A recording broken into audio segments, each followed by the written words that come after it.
My sister recommended I rewatch the TV series H2O, Just Dead Water, that originally aired from 2006 to 2010. Setting aside my skepticism that a Nickelodeon preteen drama show I watched as a kid would hold up after all these years, I sat down like the well-adjusted and very busy adult I am, and watched the entire first series. It did not disappoint. In fact, I think I actually got more out of it as an adult. So, whether you've seen the series or not, today, dear viewer, I'm going to recommend to you H2O, Just Dead Water. As a kid, I enjoyed all the Nickelodeon shows, but this one definitely stuck out. For one thing, it's a live-action show about mermaids, which to this day is pretty unusual. But the main reason it stood out to me was its slightly more mature tone that, in retrospect, served as a nice gateway show to more adult programming. Ricky, Emma, and Cleo are teenagers who become stranded on a desert island. Here, they find a mysterious magic pool under a dormant volcano. Just as they get in the pool, a full moon passes above them, casting a spell on the pool that gives them the ability to transform into mermaids whenever they come into contact with water. Okay, just a quick side note, I love this scene where Cleo complains that she can't use moisturizer anymore because it has water in it. We can't moisturize ever again. Our skin will be dry and wrinkly. What about basic cleanliness? You're never going to be able to wash your hands again and your biggest concern is moisturizer? Get your priorities straight. On top of this ability, they each have a particular water-related power.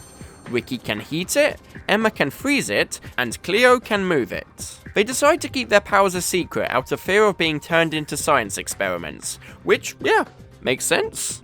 The series follows these characters as they struggle to balance living the teenage life with their secret mermaid life.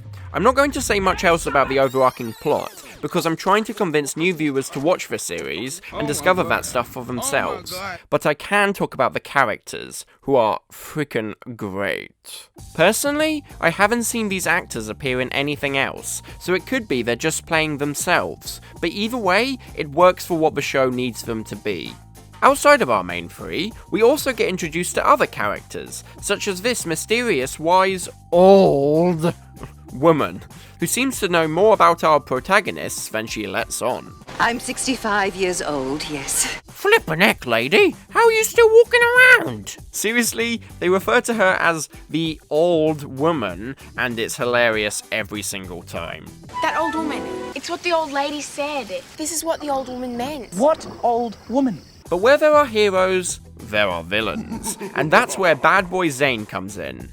This guy's kind of like the Australian Draco Malfoy, who basically exists to be a dick and mess with our main characters. We're kind of supposed to hate him. The heavy metal music that plays whenever he enters the frame is very subtle, guys.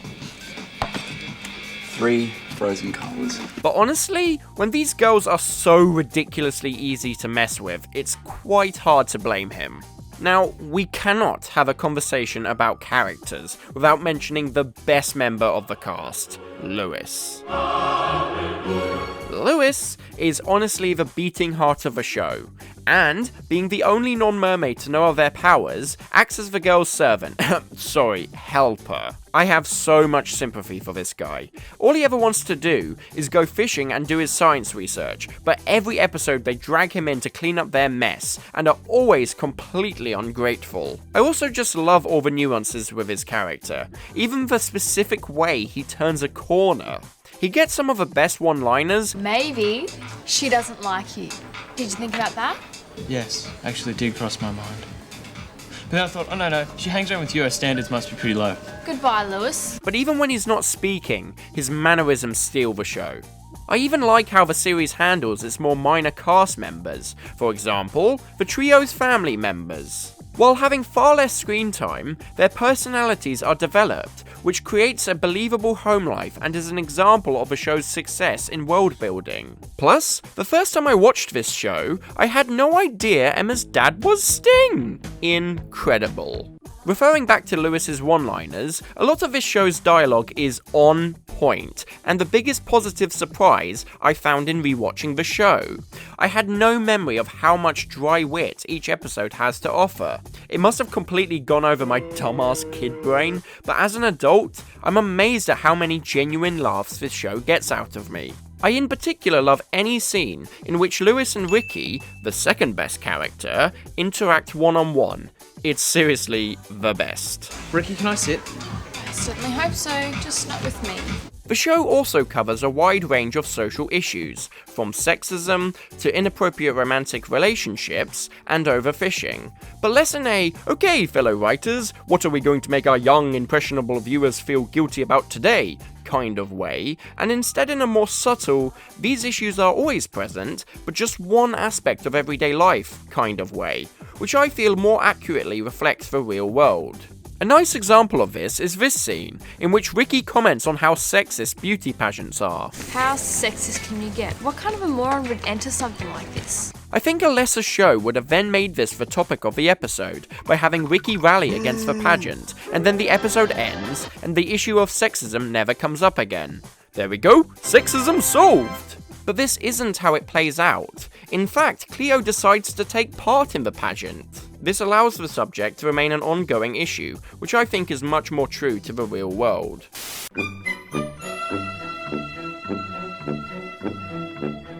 The show's not perfect, however. I said a lot of the dialogue is on point, but unfortunately, some of the other dialogue is pretty cringe, especially when said by some of the more minor characters. She's right. It's not worth it, mate. Will it change him? No. I think the character of Emma is sometimes quite underused. She's terrifically played, so it's disappointing to see her so often relegated to the concerned, no fun mother role of the three. Wait a minute. What about the temperature? How are we going to keep track of it? Well, there must be a thermometer somewhere. There isn't. Well, have you checked in There isn't. Okay, Mum's got... There isn't. And lastly, the CGI is a bit all over the place.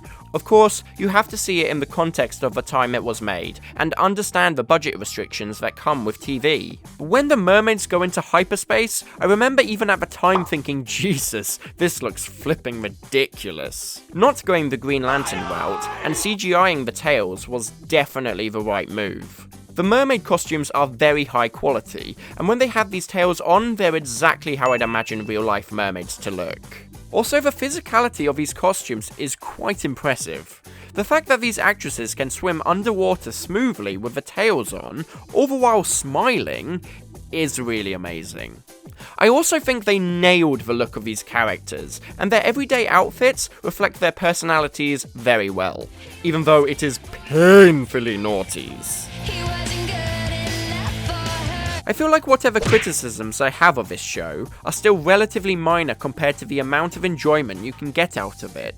Obviously, nostalgia will play a part in my enjoyment, but sorry, there just isn't a lot of mermaid stuff out there for me to compare it to. It is solid comfort entertainment, and if you're like me and have always dreamt of being a mermaid, then this is the next best thing. All episodes are available on Netflix. Check it out if you want to. I'm going to go reassess my life choices.